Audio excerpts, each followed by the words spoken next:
So someone asked me, how does anyone go after a development? How does someone, when they see the news of a development online or an Instagram post, how do they go about fighting that development? So there are 4 stages that I'm trying to use more, and also Florida Keepers is trying to use more and articulate more to members and to people joining. Is 1, research. You have to know what's going on. You have to know the severity, where it's happening, what the exact details are, because you don't want to spend all this time going up against a development that's potentially coming in if it's, let's say, it's already passed or it's already been all the way approved, or let's say it's an old story that you just, happen to see pop up again. So you just want to make sure you get the details correct, especially because that will help inform how to go ahead.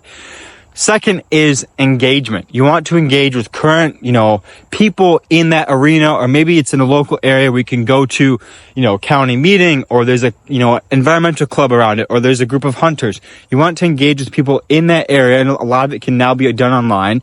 But that's why, with Florida Keepers, we can easily, if there's a story in the Panhandle district that we have, which obviously is the Panhandle of Florida, then those members can look at it and be like, okay, all right, here's what I know. Here's some friends I have up here. Here's a few groups we can ask.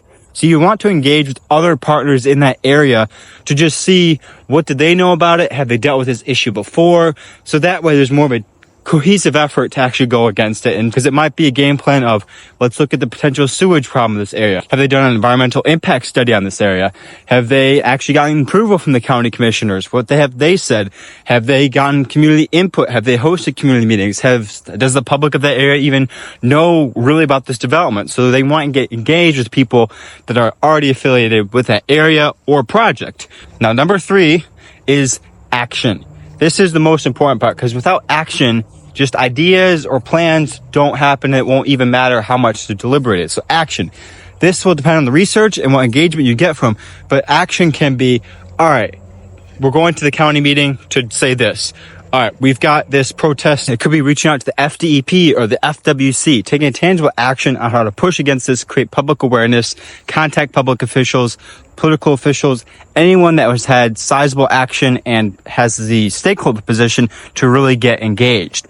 Now, 4th is enactment. This is where we see the actual actions bring up enough energy, awareness, public outcry, because many times these developments are only stopped by either public outcry, embarrassment at the public or state level, by a logistical or technical error, by a not necessarily a threat of a lawsuit, but a very glaring issue that could be a lawsuit later on. Let's say it's a sewage problem related to manatee deaths, stuff like that.